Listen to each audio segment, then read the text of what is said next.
You are about to step into the private morning of a Victorian woman, long before the street outside has fully awakened and long before anyone is allowed to see the effort hidden behind her beauty.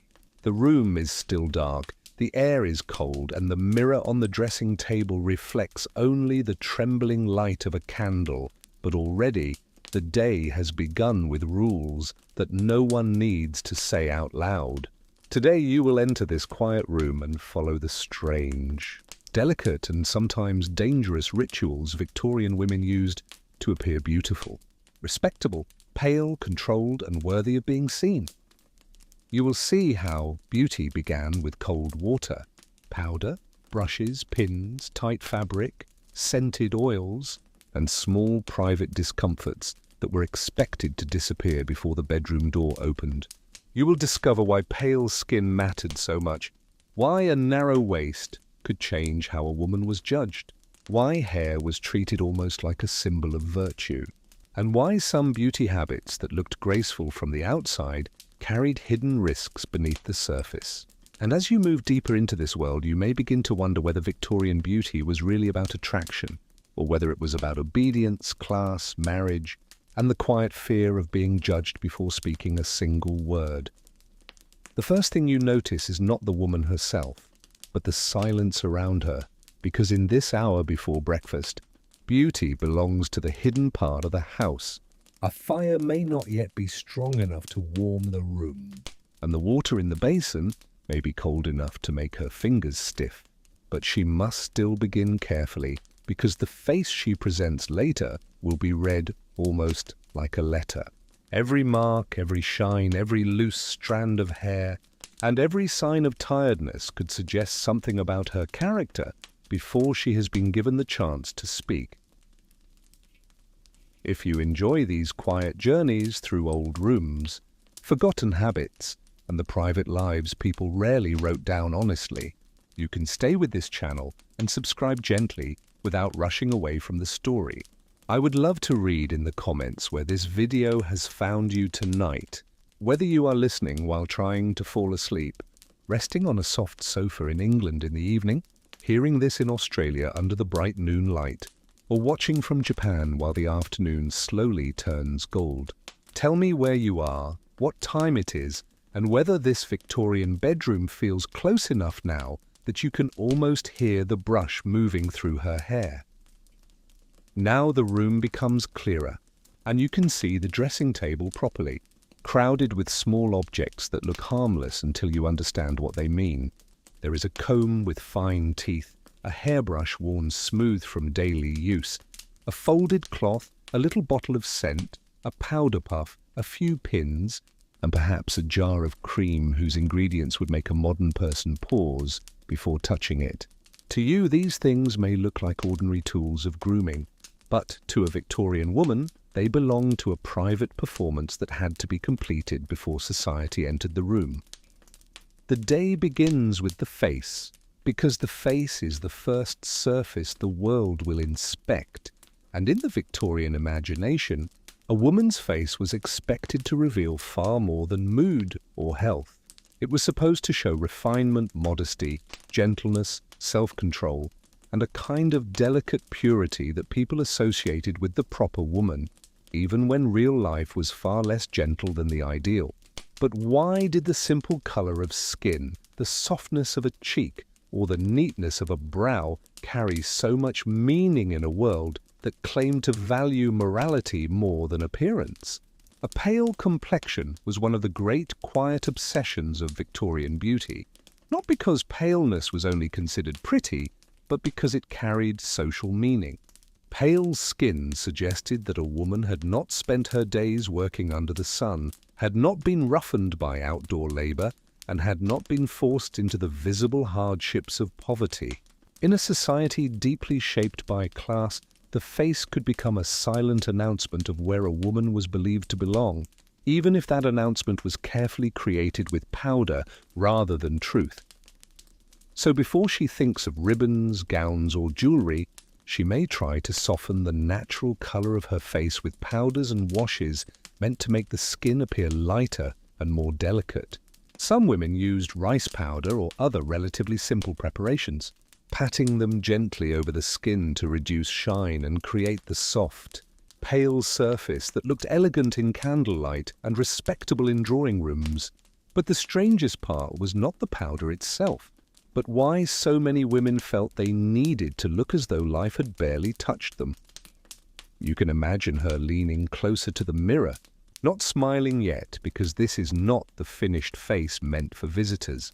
The candle moves slightly, the room flickers, and for a moment the powder on the table looks like harmless dust, quiet and soft, waiting for her hand. But in the Victorian world, even harmless-looking beauty could carry an edge, because the desire to appear pale, fragile, and refined led some women towards substances and routines that were far less innocent than they seemed. Some cosmetic preparations sold in the 19th century promised a clearer complexion, a whiter skin, or a smoother face, using language that sounded elegant and scientific at the same time. Advertisements could speak of refinement, purity, freshness, and delicate beauty, while hiding the fact that not every product was gentle or safe by modern standards. A woman buying such a preparation was not always simply being vain. She was responding to a world that rewarded her for looking untouched, controlled, and almost unreal. And this is where beauty begins to feel less like decoration and more like survival.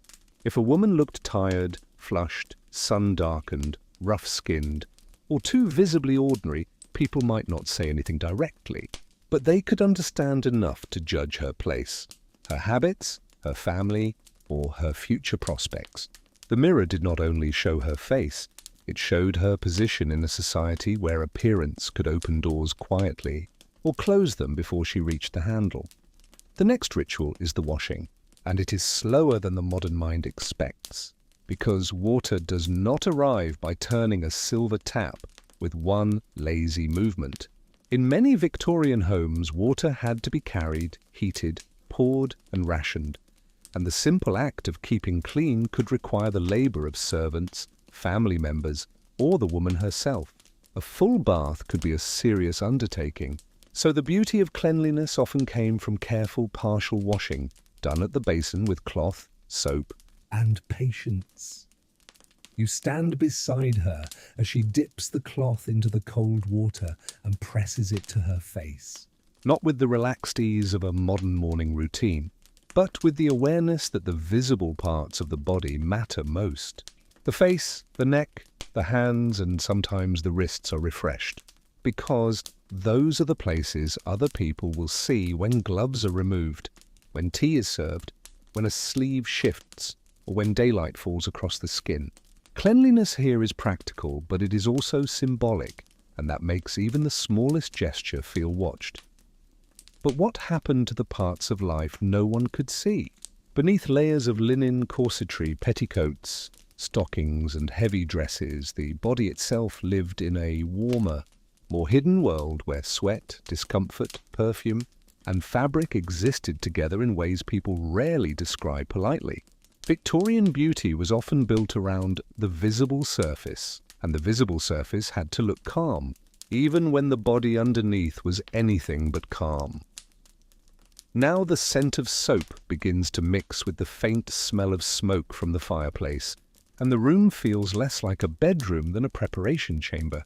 The woman may use a little scented water, lavender, rose, violet, or another perfume that suggests softness without shouting for attention, because a respectable scent had to be present, but not vulgar.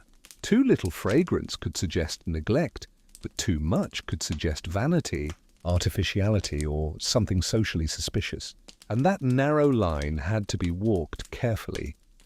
Perfume was not only about smelling pleasant in a world where streets, bodies, fires, kitchens, horses, and crowded rooms could produce strong odors. It also helped create a controlled atmosphere around a woman, a small, invisible cloud of gentility that followed her through the hallway, into the parlor, or across the room at a gathering. Yet the very need for perfume hints at the truth behind the elegant picture, because the Victorian world was not always as clean, polished, or softly scented as its portraits would like you to believe. The hands came next, and hands mattered more than you might expect, because they revealed the kind of labor a woman did or did not do.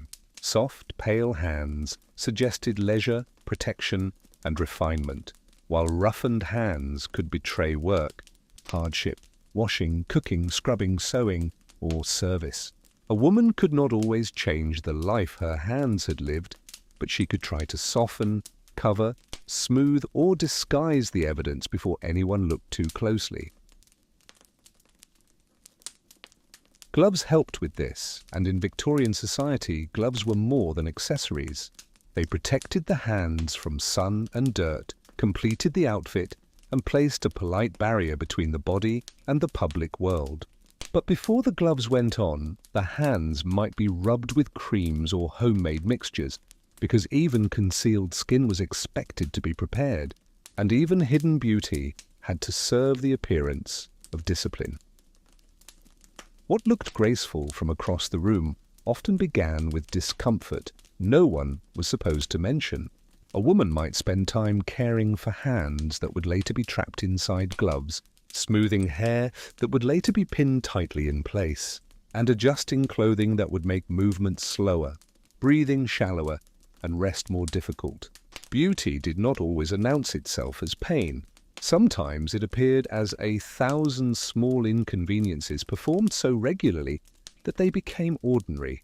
Then comes the hair, and the air in the room changes because hair, in the Victorian imagination, carried a strange emotional power.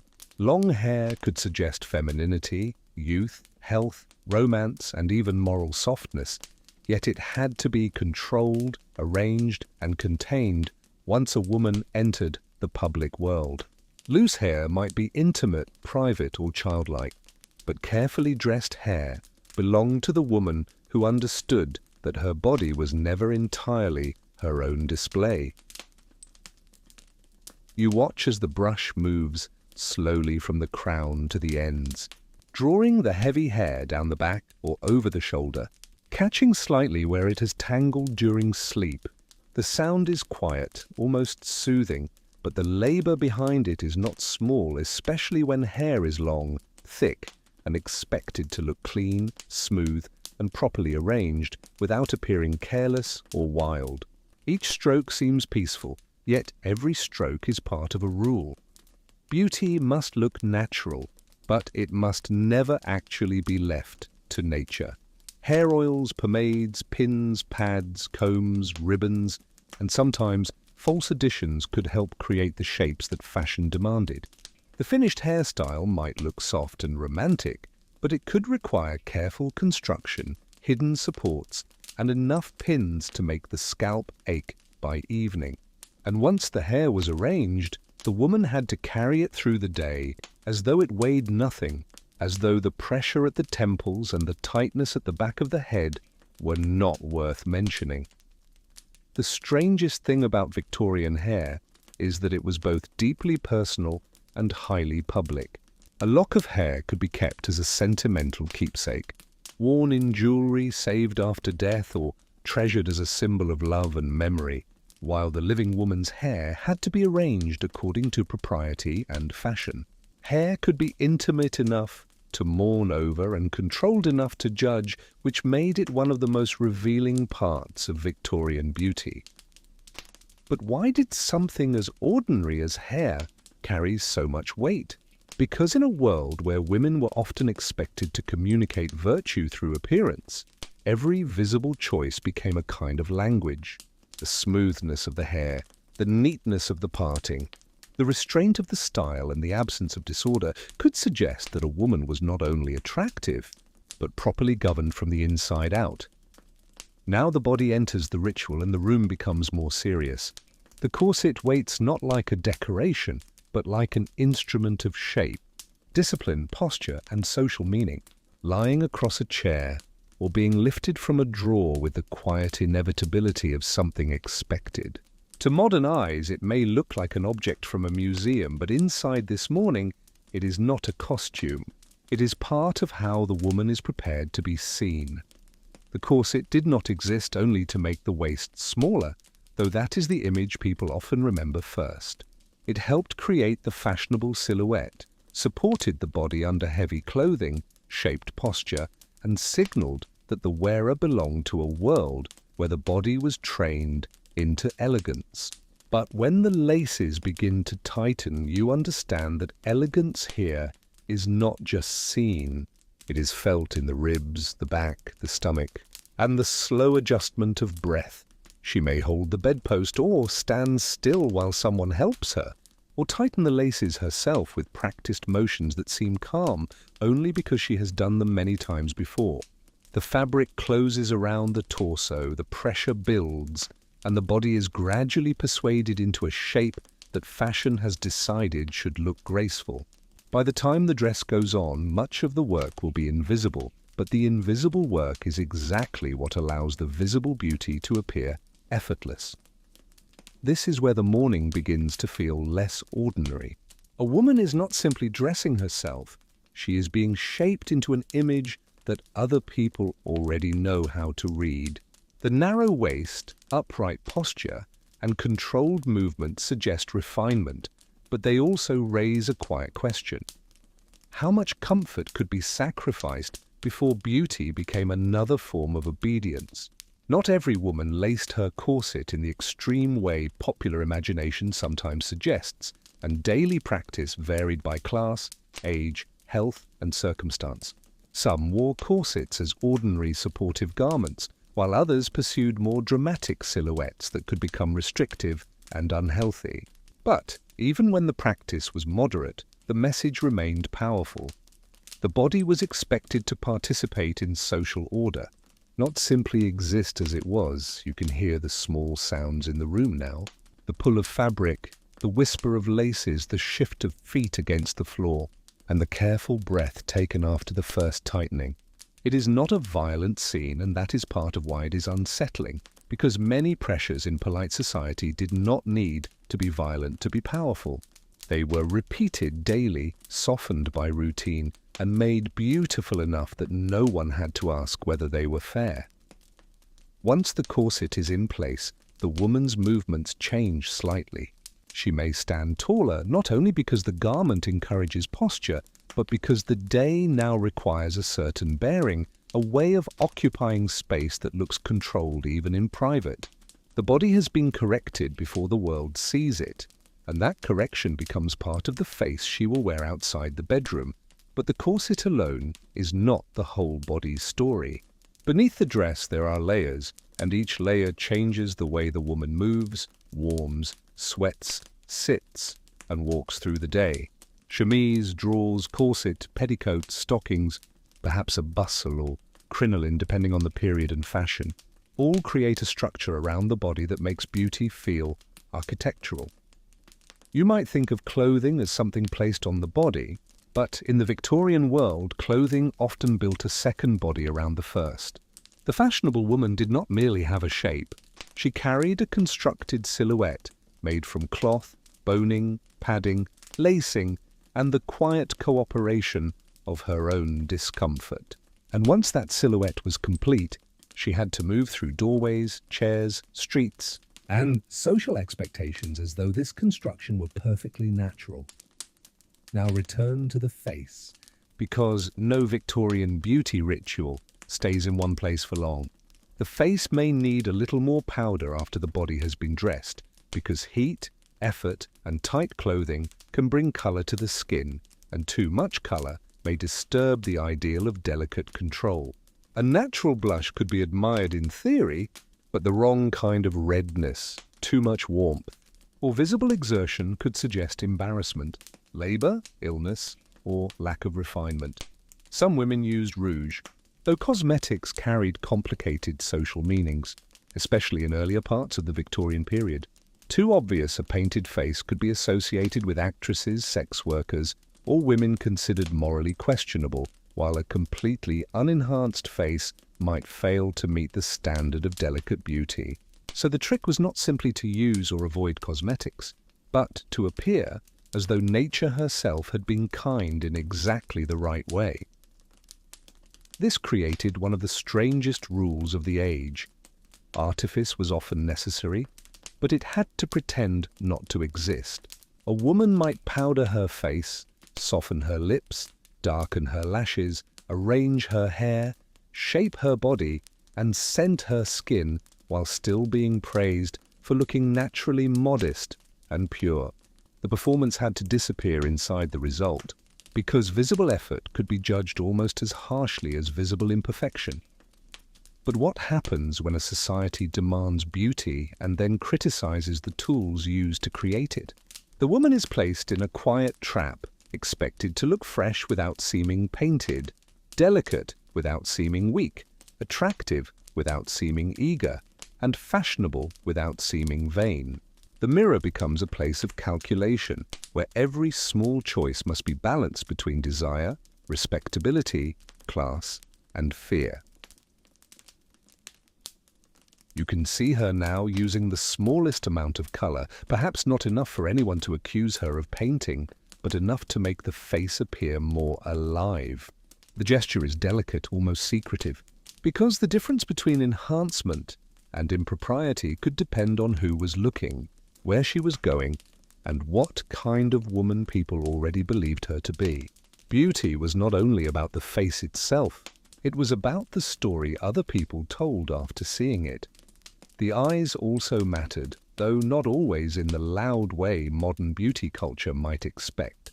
A clear, bright, slightly softened gaze could suggest youth and feeling, while dark shadows or tired eyes might reveal sleeplessness, illness, worry, or work. Some women used preparations around the eyes, and some beauty advice recommended habits meant to preserve brightness, reduce redness, or create the appearance of gentle vitality. Yet Victorian culture could be suspicious of women who seemed too openly seductive. The ideal respectable woman was meant to attract without appearing to seek attention too aggressively, to be beautiful without looking hungry for admiration. This is why so much Victorian beauty feels like a whisper rather than a shout, even when the labor behind it was intense. And then there were the lashes and brows, small features that could alter the expression of the entire face. A woman might darken them subtly or shape the area around them with care, but again the result had to appear restrained, as though the face had simply been born into this softness. The more you watch, the more you realize that Victorian beauty was often built from small denials, tiny acts of effort disguised as nature. By now the room is warmer, or perhaps it only feels warmer because the body has been enclosed in fabric, and the morning work has begun to gather around her. The candle is lower, the window has taken on a dull grey light, and the private woman in the mirror is slowly becoming the public woman who will step into the house. But the strangest part is still waiting inside the small bottles and handwritten recipes that promised beauty through science. Nature, medicine, and superstition all at once. Victorian women lived in a world where household advice, medical claims, folk remedies, advertisements, and beauty recipes often blurred together. A cream might be sold as refinement, a wash as purity, a tonic as health, and a powder as respectability, while the actual effects could vary from harmless to irritating to dangerous. Modern categories were not always clear, and the person applying the product might not know exactly what risk was hiding under the promise. There were recipes for softening the skin, brightening the complexion, reducing freckles, smoothing the hands, strengthening the hair, improving the teeth, and removing unwanted marks from the face. Some ingredients were simple, like almond, rosewater, oatmeal, glycerin, or vinegar, while others belonged to a more troubling world of harsh chemicals and questionable claims. To follow these recipes was to participate in a culture that treated beauty as something that could be mixed, corrected, purchased, and improved by enough patience. But why was the natural face so often considered unfinished?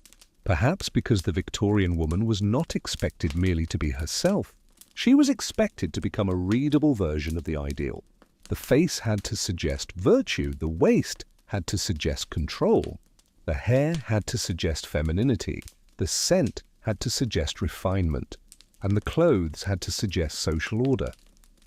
Now consider the teeth, because a smile too could be judged. Dental care in the Victorian period was changing, but it was not the comfortable routine system modern viewers may imagine, and the fear of bad teeth, bad breath, or visible decay could affect how a woman presented herself. Tooth powders and brushes existed, but the ingredients and advice could differ widely, and not every household had equal access to good care. A woman might clean her teeth with powders that promised whiteness, freshness, and respectability because the mouth was another place where private habits became publicly visible. Speaking too close, smiling too openly, laughing in company, or showing damaged teeth could create embarrassment in a culture that noticed small signs.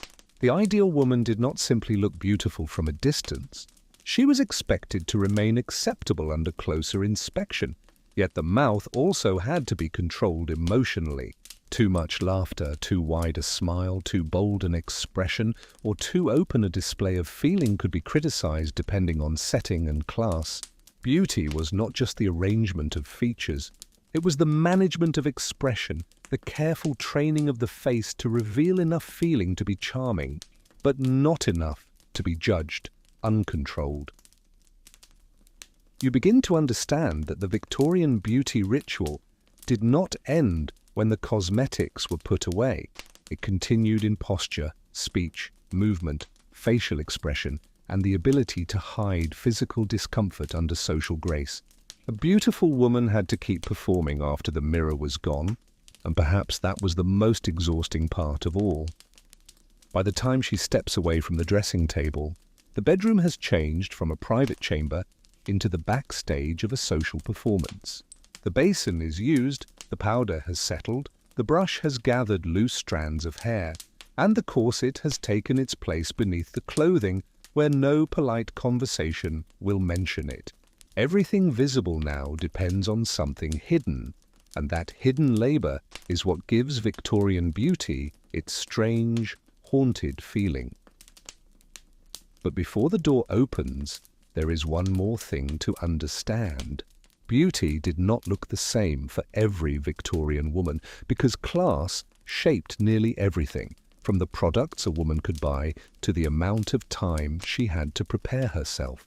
A wealthy woman could spend hours with assistants, while a working woman might have only minutes, yet both could be judged by standards that favored leisure, money, and protection from labor. Imagine a rich woman in a large house, with a servant helping with hair, laces, garments, and the small adjustments that make the final appearance seem effortless. Her beauty might look soft because other hands have absorbed some of the labor, and her delicate skin may be protected because her life keeps her away from harsh outdoor work. To those who see her later, the result may appear natural, but behind it is time, space, money, and the quiet work of other women. Now imagine a servant girl in the same house, rising earlier, moving faster, washing in colder conditions, and caring for the appearance of someone else before she has fully cared for herself. Her hands may be reddened by water and work, her back tired from bending, and her hair pinned quickly because there is no long, peaceful hour to sit before a mirror. She may know the beauty rules as clearly as her mistress does, but she lives on the other side of them. This is where the story becomes deeper than powder and corsets. Victorian beauty was not just about women wanting to be pretty. It was about who had the resources to appear untouched by labor, who had the time to maintain delicacy, and who was punished socially for carrying the visible marks of work. The same pale skin that looked romantic in a portrait could also be a sign that someone else was carrying the coal, boiling the water, cleaning the floors, and preparing the house. The mirror then does not show one woman only. It shows a whole society arranged around visibility and invisibility, where some women were admired for looking delicate, and others were expected to make that delicacy possible. And if beauty looked soft from the outside, it was often supported by harder lives hidden in kitchens, laundries, attic rooms, and servants' corridors. Now the day moves forward, and the woman leaves the bedroom, carrying her completed appearance into the rest of the house. Her dress rustles softly, her hair is secured, her skin is pale, her waist is shaped, and her perfume follows her like a quiet announcement. But the question remains behind her in the room. How much of this beauty belongs to her, and how much belongs to the world that demanded it? In the hallway, daylight begins to replace candlelight, and daylight is less forgiving. The pale powder that looked soft in the bedroom must now survive windows, conversation, heat, movement, and the eyes of other people. Every step away from the mirror is a test of whether the illusion can hold. If she is going to breakfast, to receive a caller, to walk in the garden, to visit a shop, or to appear at a social gathering, her appearance enters a public language immediately. People may comment on her freshness, delicacy, elegance, complexion, figure, or hair, or they may say nothing and judge silently. In Victorian society, silence could be full of meaning, and a woman often had to understand the judgment without ever hearing it spoken. This is why the routines of the morning mattered so much. They were not isolated acts of vanity, but preparations for a world that could turn appearance into reputation. A loose hair, a flushed face, a stained glove, a scent too strong, a dress poorly fitted, or a complexion too obviously painted could become a small social signal. And small signals mattered in a world built on codes. The codes were everywhere, and they did not always need to be written down. A respectable woman was expected to know what was too much, what was too little, what was fashionable, what was vulgar, what was natural, what was artificial, what was youthful, what was desperate, and what was appropriate for her age, class, and situation. Beauty was not one rule. It was a moving web of rules that had to be understood almost instinctively. And this is where the day begins to feel less like a peaceful old-world scene and more like a quiet maze. Every object on the dressing table has led to another expectation, and every expectation has led to a deeper question about class, gender, desire, fear, and control. The Victorian woman did not simply ask, "Do I look beautiful?" She had to ask, perhaps without words, "Do I look acceptable enough to be safe from judgment?" Consider freckles, because even the smallest marks on the skin could become targets of correction. In an age that prized smooth, pale, unblemished complexions, freckles were often treated as imperfections to be faded, covered, or prevented. Women used veils, hats, parasols, washes, and creams not merely to avoid sunburn, but to protect the symbolic whiteness that society had attached to refinement. A parasol was beautiful, yes, and in paintings or old photographs it may look graceful, almost dreamy, held over the shoulder in a garden or street. But it also belonged to the ongoing defense of the complexion, shielding the face from sunlight that could darken the skin and expose a woman to the visual signs of outdoor life. What looks romantic in the image becomes more complicated when you understand the social fear behind it. Hats and bonnets served the same kind of double purpose. They completed the outfit, framed the face, and marked respectability, while also protecting the skin and hair from sun, dust, wind, and public exposure. A woman stepping outside was not simply dressing for beauty. She was placing controlled barriers between herself and the world. The outdoors was beautiful in Victorian imagination, but it was also risky for the carefully prepared woman. Wind could loosen hair, sun could darken the skin, mud could stain the hem, weather could disturb the silhouette, and the wrong kind of physical ease could make her appear less refined. To move through public space beautifully, she had to carry the morning's work into a world determined to undo it. Now think about the cheeks, because a little color could be desired, but only the right kind of color. A faint blush might suggest youth, modesty, and feeling, while too much redness could suggest heat, exertion, anger, embarrassment, or vulgar health. Victorian beauty often wanted a woman to look alive, but not too alive, feeling, but not uncontrolled. soft, but not visibly physical. Some women tried to create or preserve the right flush through cosmetics, diet, rest, or advice that promised to bring beauty from the blood outward. Others may have pinched cheeks or used subtle coloring, always aware that visible artifice could invite criticism. The perfect blush was meant to look like emotion without the inconvenience of actual emotion. This is one of the quietest and strangest parts of the whole ritual. The body was expected to show signs of life, but only signs that society found pleasing and manageable. Too little color might seem sickly, too much could seem improper, and somewhere between the two was the narrow path a woman had to walk each morning before she had even begun the day. The lips, too, belonged to this careful balance. A soft, naturally tinted mouth could be admired, but obvious coloring carried social risks depending on period, place, and company. Beauty advice might suggest ways to improve the lips without making them look painted, because the goal was often not dramatic transformation, but controlled naturalness. You can imagine the woman studying her reflection after each small adjustment, not because she is shallow, but because every adjustment must disappear into the final impression.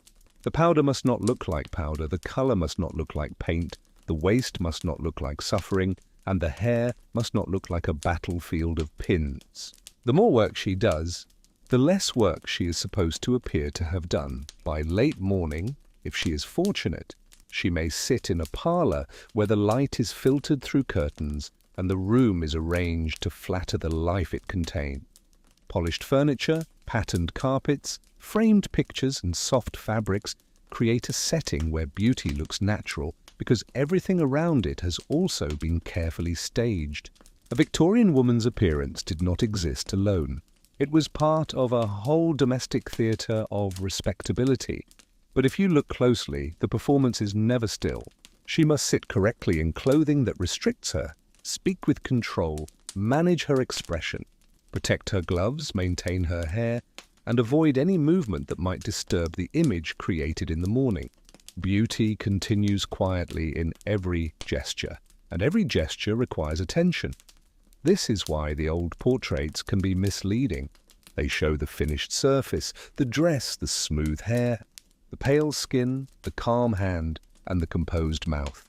But they do not show the cold water, the tight lacing, the powder on the cloth, the pins pressing into the scalp, or the worry that something might be judged wrong.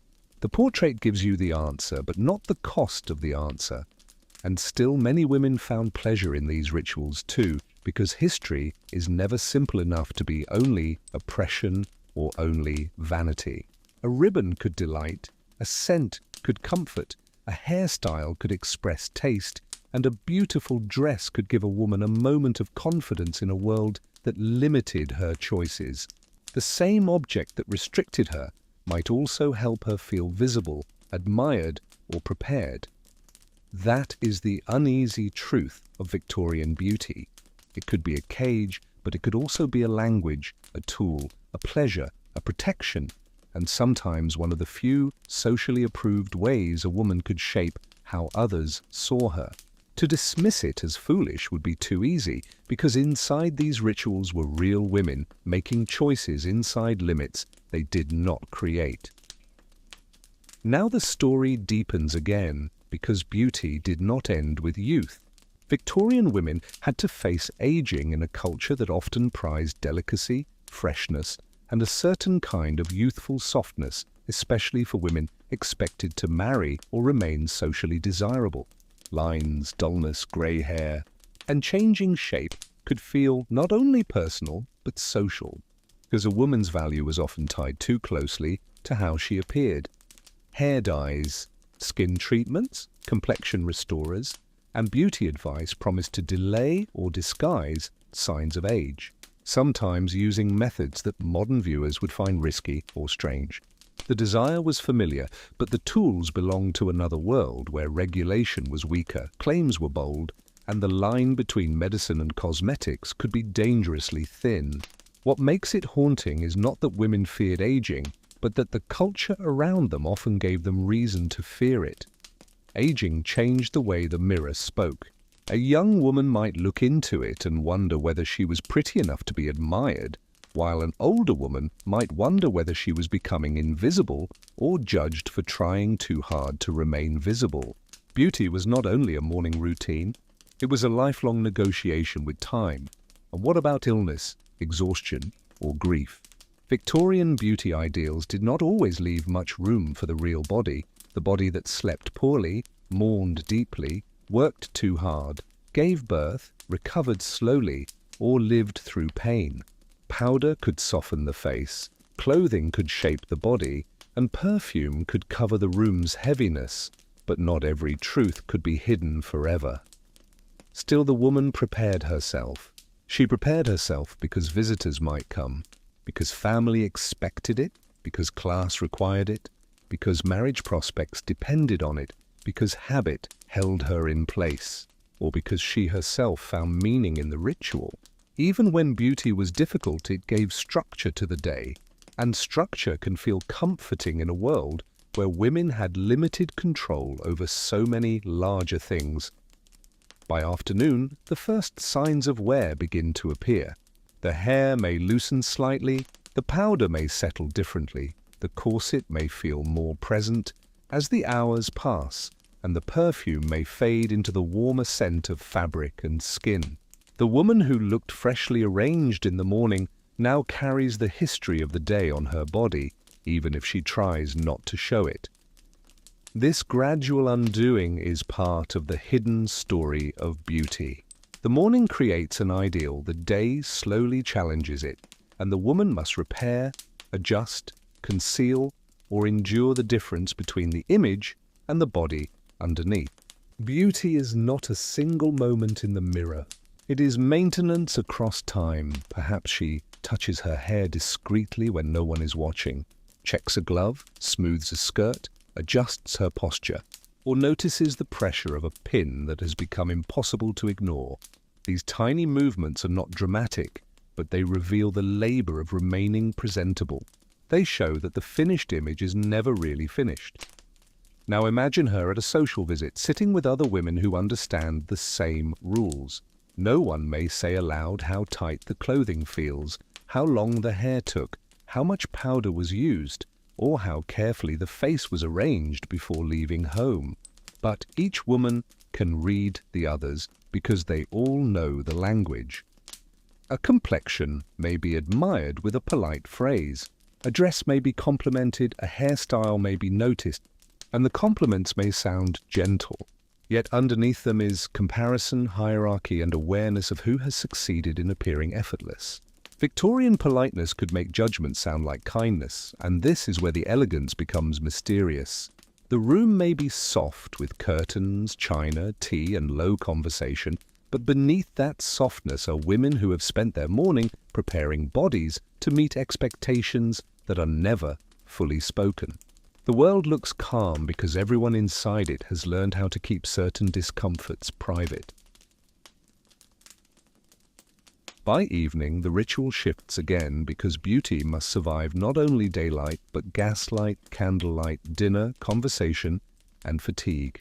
Evening dress could reveal different parts of the body, change the rules of display, and require new attention to skin, hair, jewelry, posture, and scent.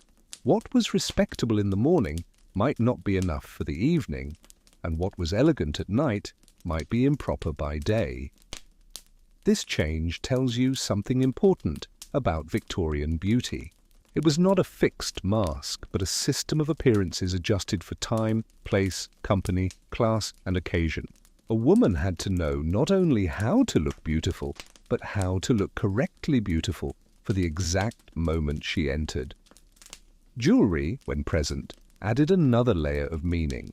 It could suggest wealth, marriage, mourning, sentiment, family connection, or taste, and it had to harmonize with the rest of the appearance rather than overwhelm it.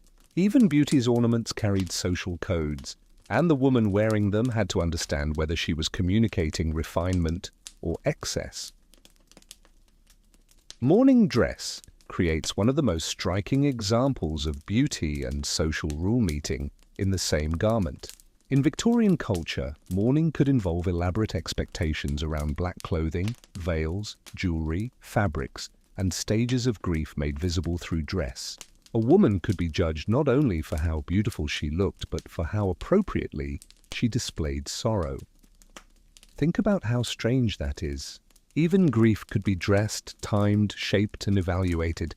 The body in mourning had to communicate loss in a way society recognized, and the woman inside the clothing had to carry both her feeling and the public performance of that feeling. This is why Victorian beauty cannot be separated from control.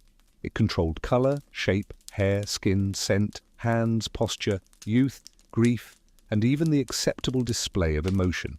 The beautiful woman was not merely decorated, she was arranged into a form that society could understand. Yet inside this world, there were also acts of quiet creativity. Women shared recipes, adapted fashions, altered dresses, reused ribbons, made hairpieces, experimented with scent, and found ways to create beauty even when money was limited. Not every beauty ritual was imposed from above. Some were invented in bedrooms, kitchens, and sewing rooms by women making do with what they had. A working woman might not own expensive powders or have an hour to prepare her hair, but she could still wash carefully, smooth her collar, pin her hair neatly, protect her hands when possible, or use a small homemade remedy passed through family. Her beauty might be less fashionable, but no less meaningful. In fact, it may have required even more discipline because she had to create respectability with fewer tools. This is one of the hidden emotional layers of the topic. Beauty was not only the privilege of the rich, it was also an aspiration among women who knew that appearing neat and respectable could affect how they were treated. A clean collar, orderly hair, and careful hands could become a defense against contempt. But the standards were unfairly weighted from the beginning. The woman with money could buy leisure, materials, assistance, and better rooms, while the poorer woman was expected to meet ideals built around conditions she did not possess. Victorian beauty looked like personal effort, but it often revealed structural inequality. Now the night begins to approach, and the body that was shaped in the morning begins asking to be released. The hair that was pinned must be unpinned, the dress removed, the corset loosened, the face cleaned, and the public woman slowly returned to a more private state. There is relief in this, but also another kind of ritual, because undoing beauty can be just as revealing as creating it. Imagine the sound of pins being placed on the dressing table one by one, small metallic taps in the quiet room. The hair falls heavier as it is freed, the scalp relaxes, the shoulders shift, and the body remembers itself after a day of being arranged. The woman in the mirror changes again, becoming less public, less controlled, and perhaps more real. The face may be wiped with cloth and water, removing powder, color, dust, and the traces of the day. If a cream or wash was used, it might promise to repair what daylight, weather, and social life had done. Night beauty was often about restoration, but it also prepared the body to repeat the entire process again the next morning. And here is the quietest question of all. Did she feel more herself before the ritual, during it, or after it ended? Did beauty give her power, or did it take something from her each time she performed it?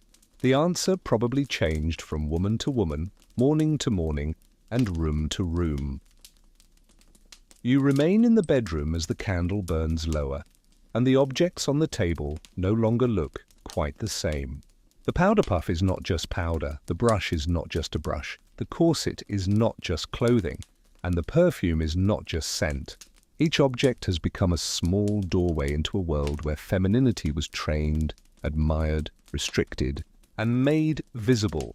The strange beauty habits of Victorian women were strange not only because some of the products were unusual, or because the clothing looks uncomfortable to modern eyes. They were strange because they reveal how deeply appearance was tied to morality, class, marriage, health, desire, and reputation. A woman's beauty was treated as personal. but it was shaped by forces much larger than one face in one mirror. And as the room grows darker, you may begin to see the Victorian woman less as a distant figure in an old portrait, and more as someone standing in cold morning light, trying to meet the demands of her time. She is not simply vain, not simply oppressed, not simply elegant, and not simply fragile. She is a person moving through a world that asked her to be seen, but only in the proper way. Outside, the street has quieted again, and the sounds that filled the day have faded into the soft darkness of the old city. Somewhere beyond the window, a carriage passes slowly, a door closes, and the last glow of the fire settles into ash. Tomorrow, before the sun rises fully, the mirror will wait again, and the ritual will begin once more. The next morning arrives with a dull grey light pressed against the window, and you are still close enough to the mirror to notice how little the room has changed while the world outside has turned again. The same brush waits on the dressing table, the same powder rests in its little container, and the same quiet expectation lies over the chair where the garments have been placed for the day. Yet this time, as the woman reaches for the first object, you begin to see that the strangest part was not what she placed on her skin, but what she was trying to hide from the world. The skin was never treated as a simple surface in this room, because a woman's complexion could be read as though it carried messages about her health, her manners, her class, and even her moral character. If the skin looked too dark, too rough, too freckled, too red, or too marked by ordinary life, people might not say anything cruel aloud, but the judgment could still pass quietly from glance to glance. So the face became a place where private anxiety and public expectation met every morning. Long before a woman ever stepped into the street, she begins with a wash, and the water in the basin has a faint chill that makes the skin tighten as soon as the cloth touches it. There may be soap, rosewater, milk-based mixtures, vinegar washes, or recipes copied from household manuals and exchanged between women who hoped one small secret might soften what nature had given them. The goal is not only to be clean, but to create the impression of a face untouched by weather, labor, sleeplessness, strong emotion, and all the ordinary evidence of being alive. Why did a pale face matter more than a healthy one? In the Victorian imagination, paleness could suggest gentility, indoor life, and a fragile refinement that separated a woman from the visible hardships of work. A strong, sun-browned face might have belonged to the world of fields, markets, servants' yards, and outdoor labor, while a pale face could imply that someone had been protected from those places, even if the protection was partly an illusion created with powder. This fear of the sun followed women beyond the bedroom. When you walk with her later toward the front door, you see the bonnet, the gloves, and the parasol waiting like small defenses against daylight. They look elegant in a painting, almost romantic, but once you understand the fear behind them, the old image changes because the parasol was not only a graceful accessory, it was a shield against the possibility that the sun might write class and imperfection onto the skin. Outside, the street is brighter than the room, and the morning light has a way of revealing what candlelight kindly softened. The woman keeps her face partly shaded, and as she moves under the parasol, the fabric above her filters the sun into a muted glow that makes her appear more delicate from a distance. But the strange question follows her with every step. If beauty depends on avoiding the very sky above you, what kind of freedom does that beauty allow? Freckles were treated by many beauty guides as small enemies to be prevented, faded, disguised, or apologized for, even though they were only the natural work of sunlight on skin. There were washes, creams, and household recipes that promised to reduce them, and some women applied these preparations with the hope that a smoother, paler face would protect them from the quiet language of social judgment.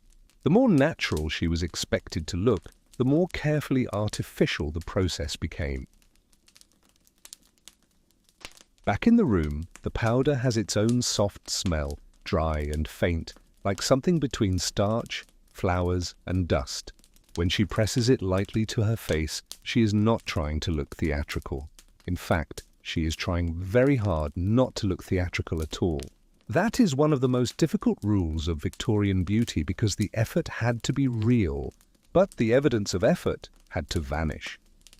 Some preparations promised to brighten the complexion, remove redness, smooth roughness, or make the face appear almost porcelain under soft light. A jar might sit on the table with an elegant label, a delicate name, and a promise that sounded gentle enough to trust.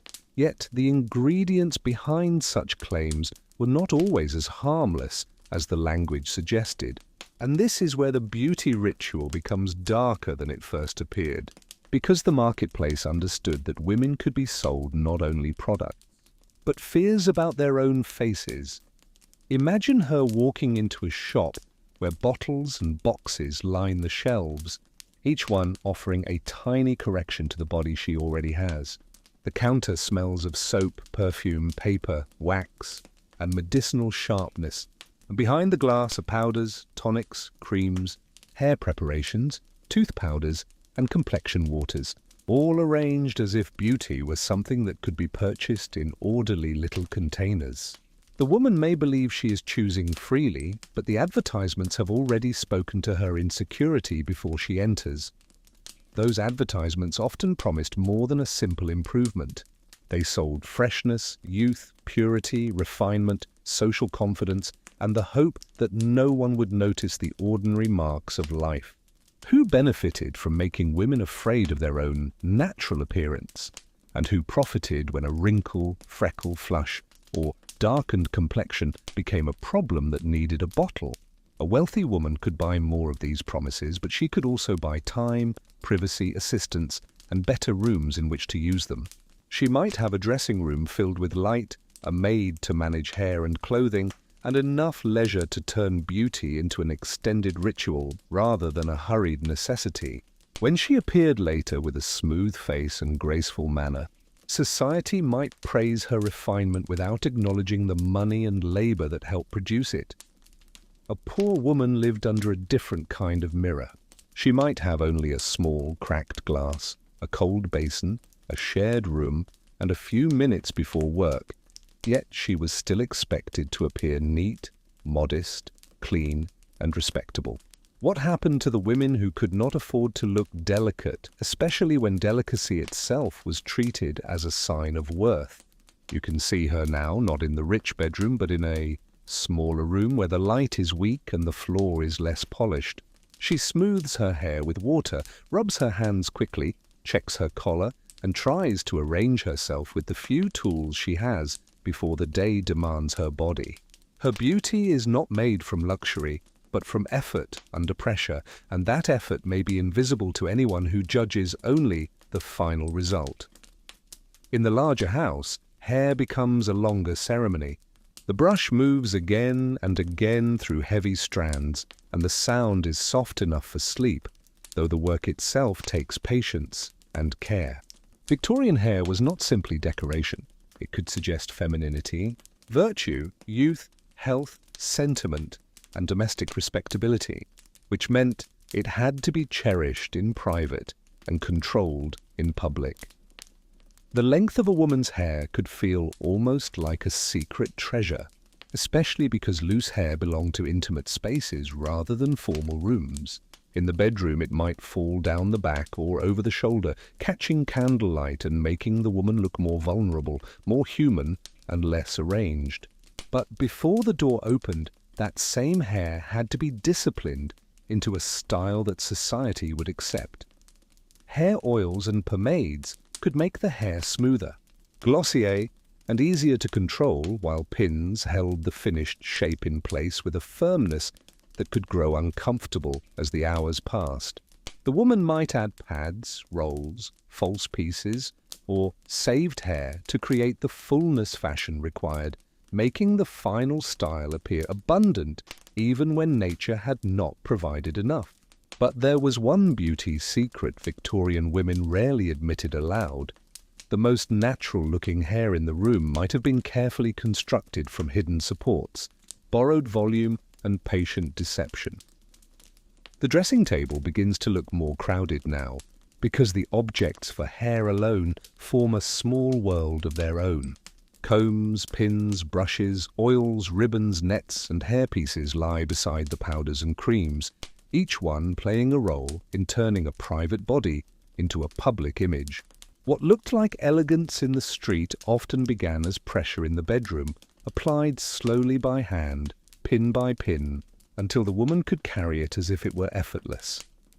Hair could also carry memory in a way that feels strange and intimate to modern eyes. Locks of hair might be kept, exchanged, preserved in jewelry, or connected to mourning and affection, making hair not only a beauty feature, but a material piece of emotional life. Once you understand this detail, the old portraits begin to look very different, because the carefully arranged hair around a woman's face may have held meanings that reached far beyond fashion. The scalp, however, did not always share in the romance.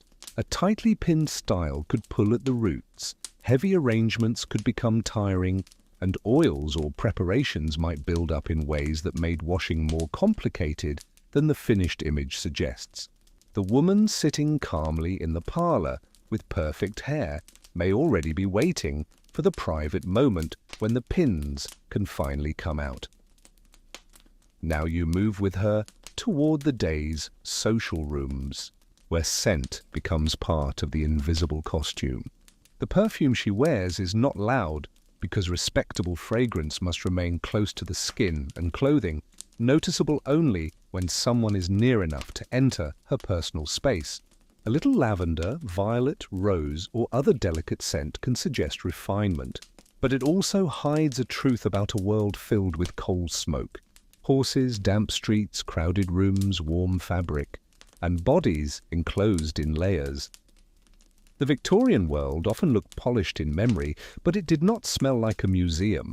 It smelled of fires, kitchens, soap, lamp oil, leather, wool, streets, rain, drains, food, flowers, stale rooms, and the many human traces that polite language avoided. Perfumes softened this reality, not by erasing it completely, but by covering it with a more acceptable story. A woman might scent a handkerchief, gloves, hair, clothing, or the air near her body, creating a small field of gentility around herself. This scent told others that she was careful, refined, and properly prepared, but it also helped conceal the discomforts of clothing that held warmth close for hours. Was this really beauty, or was it another way of making the natural body disappear beneath something society preferred? The mouth enters the story quietly because beauty was not only what could be seen from across the room. When a woman spoke, smiled, or leaned close enough for conversation, the teeth and breath became part of the impression she carried. Tooth powders, brushes, breath sweeteners, and cleansing routines promised freshness, and though some methods were useful, others belonged to a world where advice could be uncertain and ingredients could be harsh. Imagine her standing at the washstand, cleaning her teeth not with the easy confidence of modern dentistry, but with the awareness that decay, discoloration, or unpleasant breath could cause embarrassment in company. She may use a powder that feels gritty, a brush that is not as soft as modern ones, and water that still carries the chill of the room. The mouth, like the face, has to be prepared before it is allowed to become social. The smile itself is controlled too. A woman must not laugh too loudly, open her mouth too freely, or show too much emotion in the wrong setting, because beauty in this world includes behavior as much as appearance. The teeth may be cleaned in private, but the expression must still be governed in public. The deeper you walk into this day, the more you understand that Victorian beauty was never only about looking pretty. It was about appearing regulated, contained, modest, desirable, respectable, and socially readable from the first glance to the final good night. Every object she touches seems to ask her the same quiet question: will the world approve of you before you have a chance to explain yourself? Now the corset returns, not as a new subject, but as a pressure that follows her through the rooms. Once the body is shaped in the morning, the shape does not vanish from her awareness. It travels with her into breakfast, into calls, into walks, into conversation, into dinner, and into the long, tired hours of the evening. The narrow waist speaks before she does, suggesting discipline and fashion, but the body underneath must pay attention to breath, movement, and fatigue. When she sits, she does not collapse into the chair the way a tired modern body might. She lowers herself carefully, keeping the posture that the corset encourages and the clothing demands, arranging fabric so it does not crush awkwardly or reveal too much disorder. What did a narrow waist say before a woman spoke, and how many small freedoms had to be surrendered so that the body could make that statement?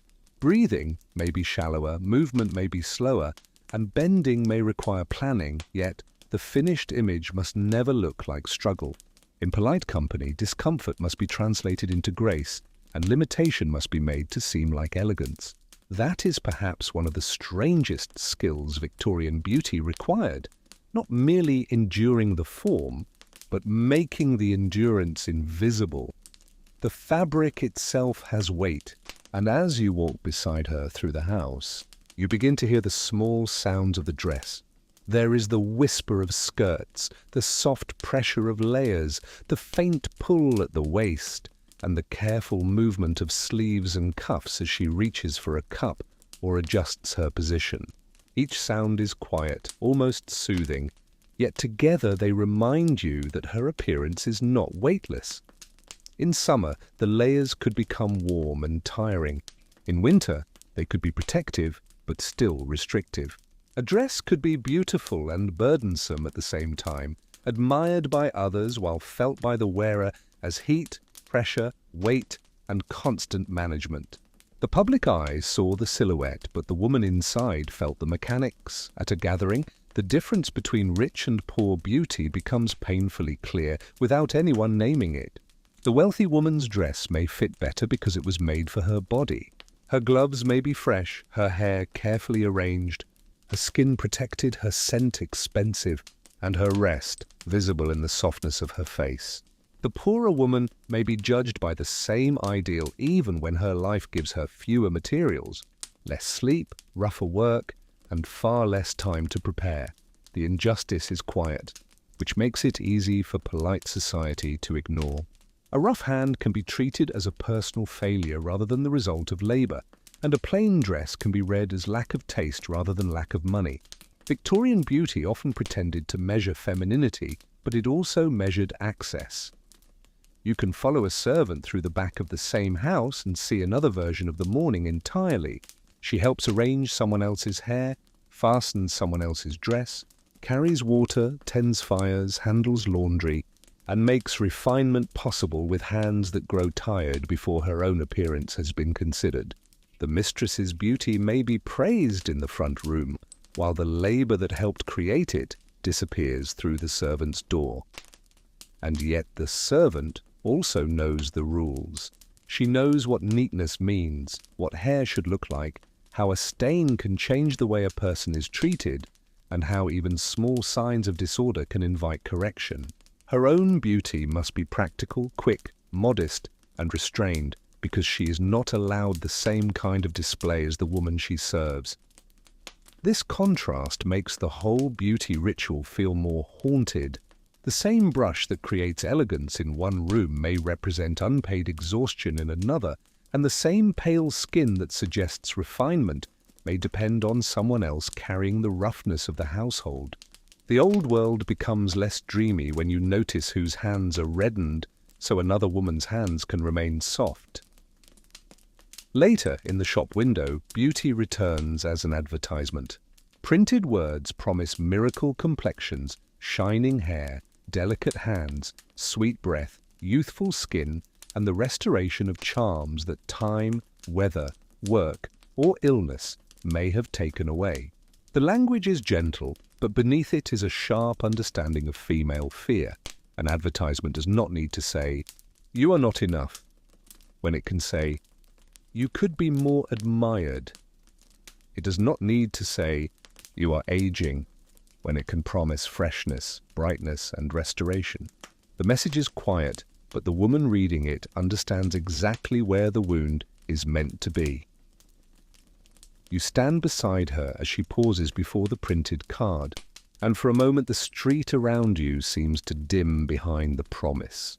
The bottle in the window is not only a bottle, it is a possibility, a correction, a defense against judgment, and perhaps a small hope that tomorrow's mirror will be kinder. But who taught her that the mirror needed to be kind only after she had purchased something? The marketplace turned insecurity into routine. It offered products for the skin, hair, hands, teeth, scent, and figure, each one suggesting that the natural body could be improved if only a woman cared enough, spent enough, and believed enough. The more carefully you listen, the more modern it begins to sound, even though the street outside still belongs to the 19th century. Now return with her to the parlour, where the afternoon light filters through curtains and everything appears calmer than it truly is. The woman sits with other women, and each one carries her own private mourning beneath her visible composure. They may discuss weather, visits, music, illness, fabrics, engagements, or family matters, while the silent competition of appearance continues under the softness of conversation. One woman's complexion may be praised as delicate, another's dress noticed, another's hair admired, and each compliment may seem harmless. But compliments in such a world can be double-edged, because to praise one woman's delicacy is to remind another of what she lacks.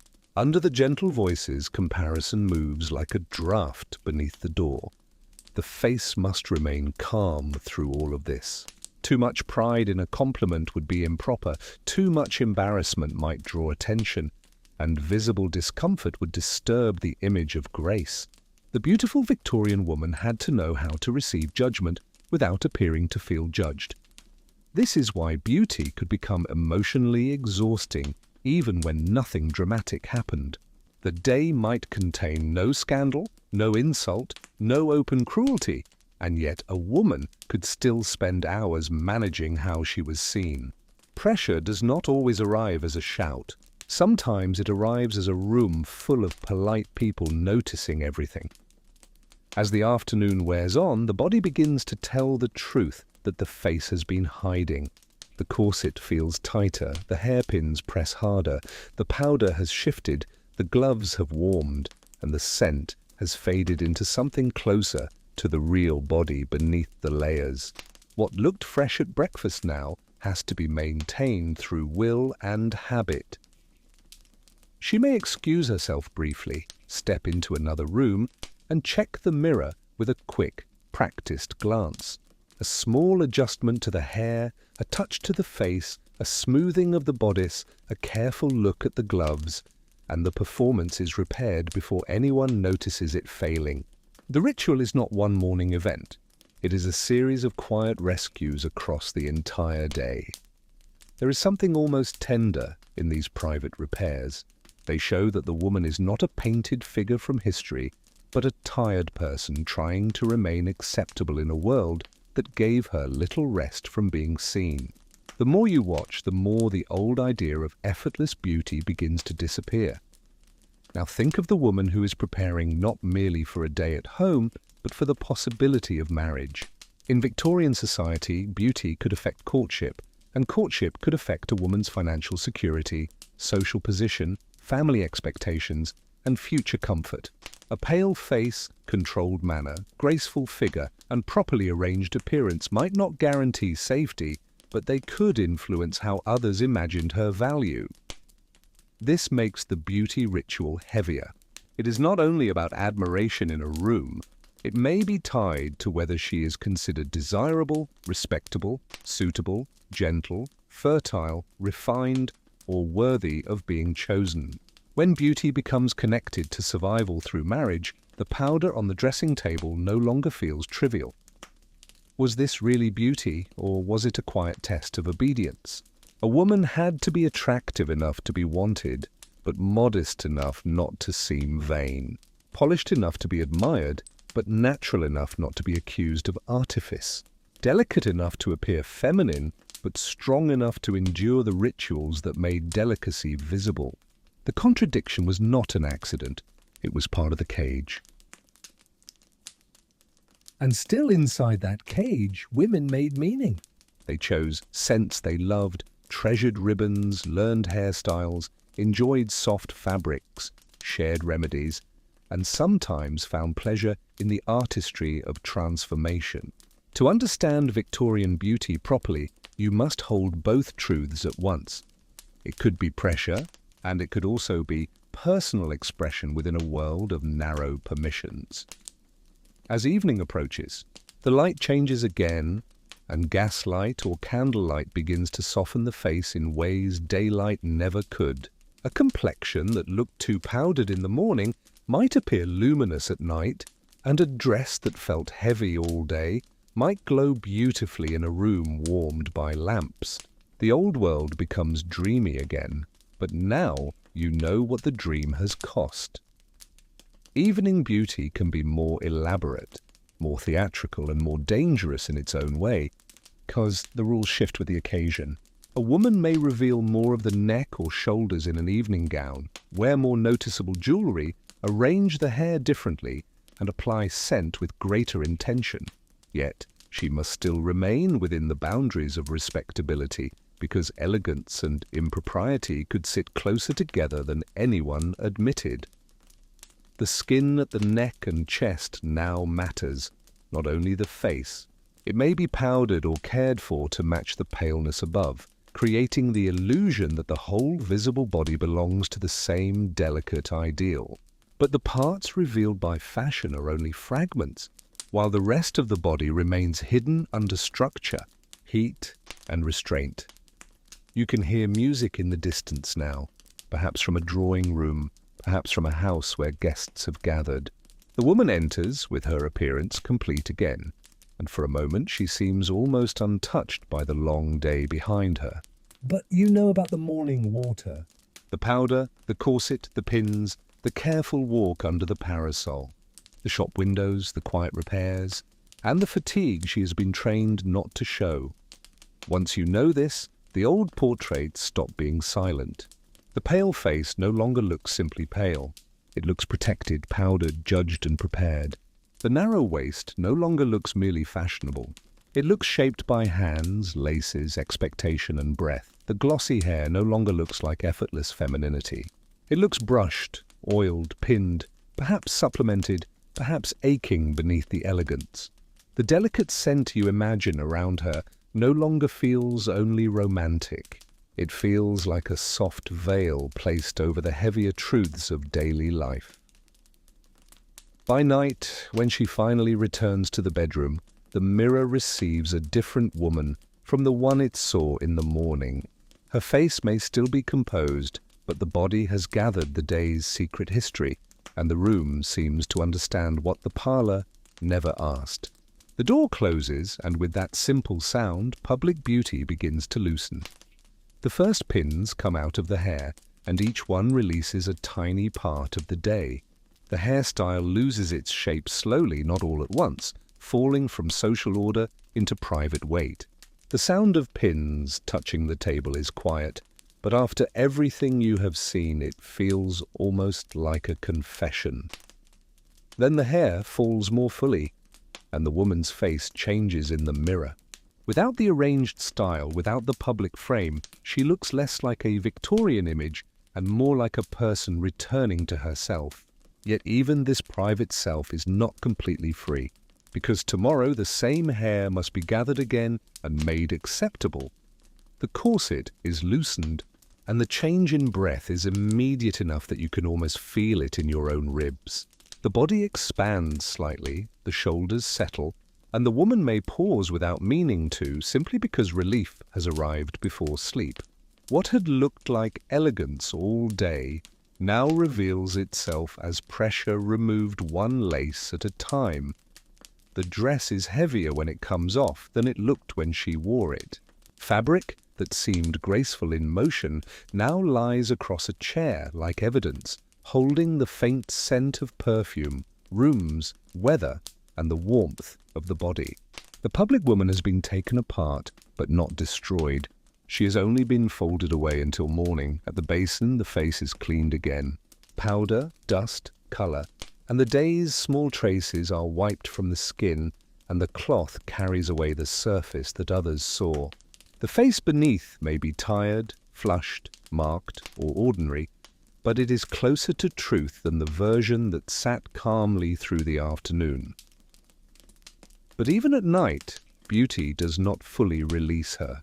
A cream may be applied, hair may be braided for protection, hands may be softened, and advice may be followed for preserving tomorrow's appearance while she sleeps. The ritual changes shape, but it does not disappear. This is perhaps the strangest beauty secret of all. Victorian women were expected to look natural, but almost every hour around the natural body could be managed, corrected, covered, trained, perfumed, protected, or restrained. The natural woman existed, but society often met her only after she had been carefully translated. You remain in the quiet room as the candle burns lower, and now the objects on the dressing table seem less harmless than they did at first. The powder is no longer only powder, the brush no longer only a brush, the corset no longer only clothing, and the perfume no longer only scent. They are small tools in a larger system that taught women how to become visible in the approved way. And yet the woman herself is not only a victim of these objects. She has used them, chosen them, adapted them, perhaps enjoyed them, perhaps resented them, perhaps depended on them, and perhaps found in them small moments of control in a life where many larger decisions belong to others. History becomes more honest when it allows her to be complicated. Outside, the night settles over the old streets again, and the city slowly withdraws into smoke, shadow, and the distant sound of wheels. Inside, the woman prepares for sleep, her hair loosened, her body released, her face returned to something softer than public beauty. But the mirror remains where it is, dark and patient, holding the memory of every version of her that passed before it. And if you look carefully into that mirror now, you may see why Victorian beauty still fascinates us. It was strange because it was delicate and severe at the same time, intimate and public, pleasurable and punishing, natural-looking and deeply artificial. It promised women admiration, but often asked them to disappear beneath the very image that brought them praise. The candle grows smaller, and the last light touches the powder puff, the folded gloves and the loosened ribbon on the table. The room has become quiet enough that even the hidden pressures of the day seem to soften, as though the old world itself is exhaling. For now the woman sleeps, but the rules do not sleep with her. Before morning, the water will be cold again, the brush will wait again, the fabric will be lifted again, and the face in the mirror will once more be asked to become acceptable before it becomes visible. And now you know that behind every pale cheek, every narrow waist, every shining coil of hair, and every delicate Victorian portrait, there may have been a private ritual no one was meant to notice. The beauty looked still in the photographs, but the life behind it was always moving, always adjusting, always quietly asking what a woman had to become in order to be seen. And if you stay in that quiet room a little longer, after the candle has almost gone out and the street has emptied into darkness, you begin to notice something that the portraits never show.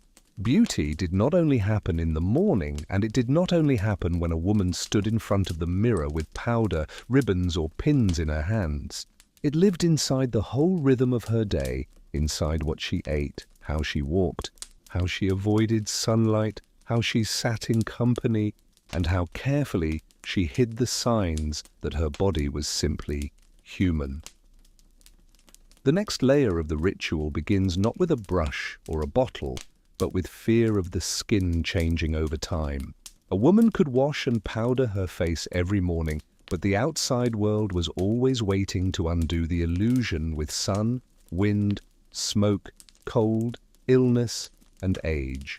So the Victorian beauty routine became a kind of quiet defense against time itself.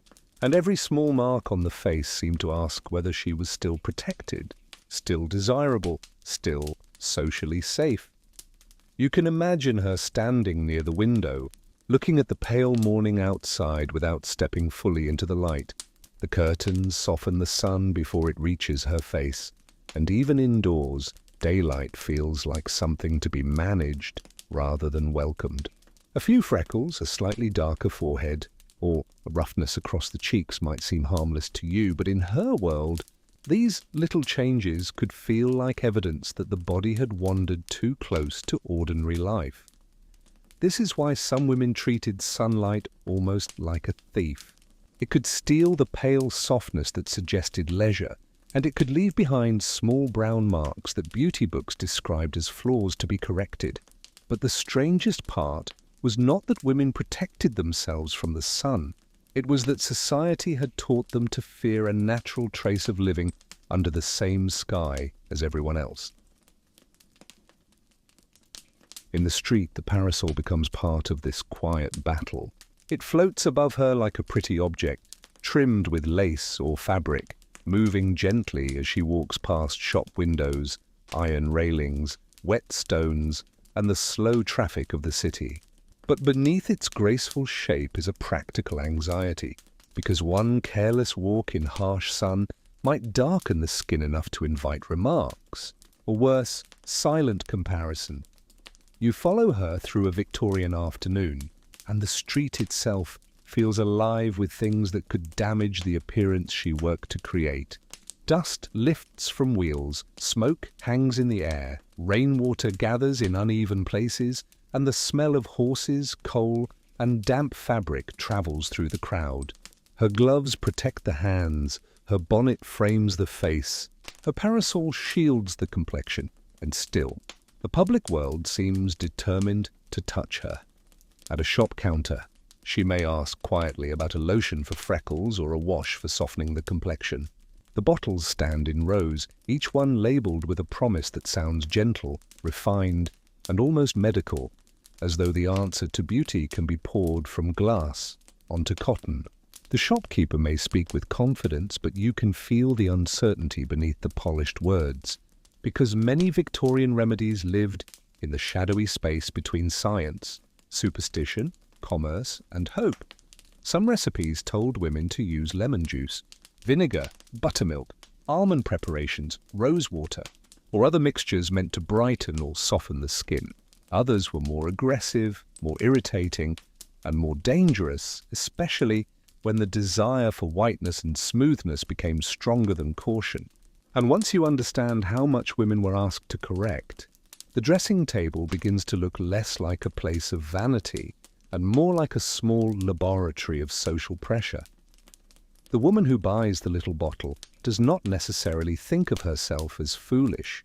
She may think of herself as careful, practical, and responsible because appearance has consequences and she has been taught to understand them. If a clearer face helps her appear refined, if refined beauty helps her be treated with more respect, and if respect affects marriage, comfort, and status, then the bottle becomes more than a cosmetic. It becomes a promise of control, but control is exactly what makes the promise dangerous. The product suggests that every mark can be managed, every natural change can be delayed, and every imperfection is a sign that she has not tried hard enough. Who benefits when a woman learns to see her own face as a problem that must be solved every morning? Outside the shop, advertisements repeat the same lesson in softer language. They do not shout at her, and they do not need to, because their power is in the suggestion that beauty is always almost within reach if she buys one more thing. A cream for whiteness, a tonic for hair, a powder for freshness, a soap for delicacy, a wash for the hands, a preparation for the teeth. Each object speaks quietly from the page as though it knows her doubts before she has named them. You can picture the printed advertisement in a magazine or newspaper, surrounded by polite domestic advice, fashion notes, and household recommendations.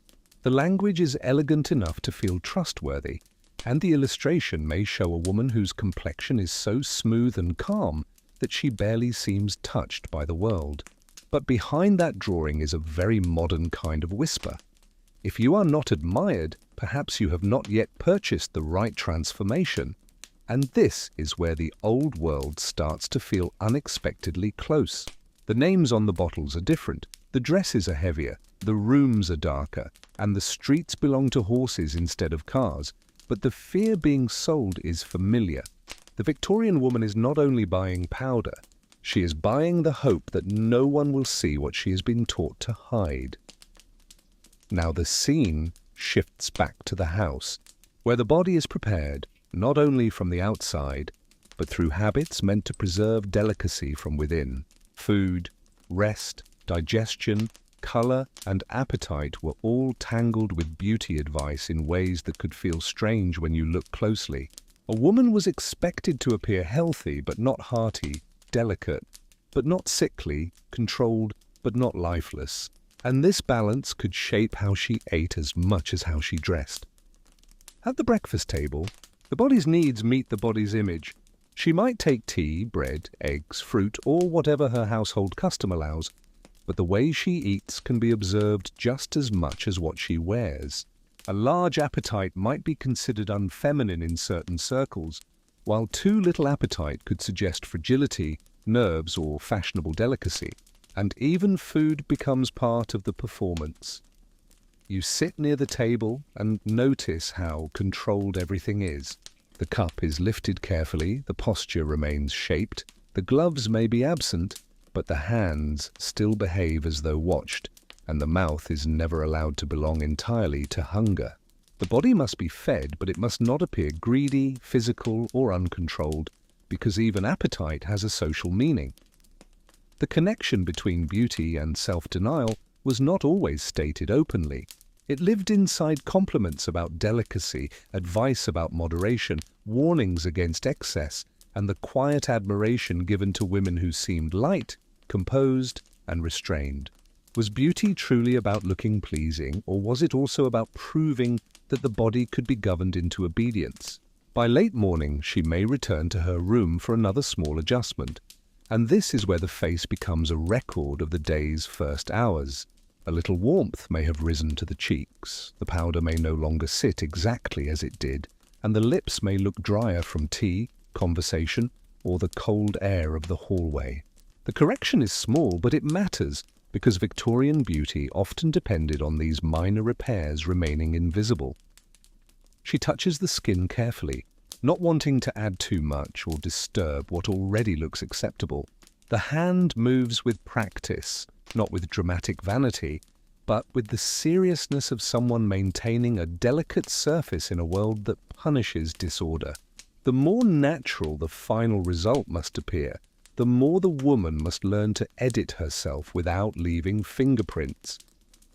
There is another strange fear hidden in the complexion. The fear of looking too well. A robust face, deeply coloured cheeks, strong movement, or too much bodily confidence could challenge the ideal of softness and dependency that Victorian femininity often praised. The woman was expected to look healthy enough to be desirable, but not so vigorous that she seemed careless, bold, or too connected to physical life. This is why faintness and fragility sometimes became tangled with beauty. A delicate look could be admired even when it was not truly healthy, and a woman who seemed pale, slender, and easily tired might be read as refined rather than depleted. The question becomes uncomfortable. When a culture praises weakness as elegance, how many women learn to distrust their own strength? Now move with her into the world of hair again, but more deeply this time, because hair was not merely arranged. It was preserved, protected, and sometimes altered through private tricks. Long hair required time, and time was a luxury, especially when washing, drying, brushing, and styling could take far more effort than a modern morning allows. In a house without modern plumbing, hot running water, and electric dryers, hair care belonged to a slower, heavier world. A full hair washing might not happen every day, and the hair could be managed between washes with brushing, powders, oils, or careful styling. The scalp, the length, and the shine all required attention, but too much washing could be inconvenient, cold, or difficult depending on the household. So the clean, glossy appearance of hair was sometimes maintained through methods that had more to do with management than freshness.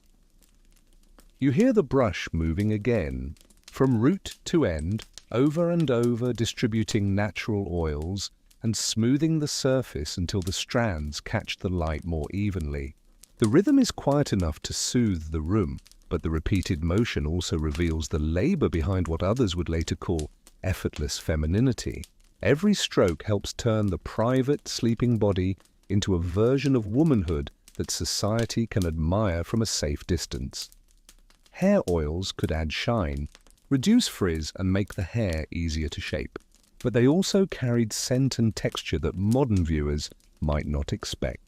A little could make hair luminous, too much could make it heavy, greasy, or difficult to manage, and the woman had to know the difference by touch. The fingers learn what the mirror cannot always show, because beauty is not only visual, it is handled, weighed, smoothed, and felt. Then come the false pieces, the saved hair, the pads, and the hidden additions that help create fashionable volume. The finished style might look like a natural abundance of hair, but part of it may have been arranged, added, or supported in ways the viewer never sees. And once again, the rule appears. A woman may use artifice, but the artifice must pretend to be nature. This rule is one of the deepest mysteries of the whole Victorian beauty world. A woman could be expected to transform herself through products, clothing, hairpieces, restraint, and private labor. Yet if that transformation appeared too obvious, she could be judged for vanity or deception. She had to build the illusion and then disappear behind it.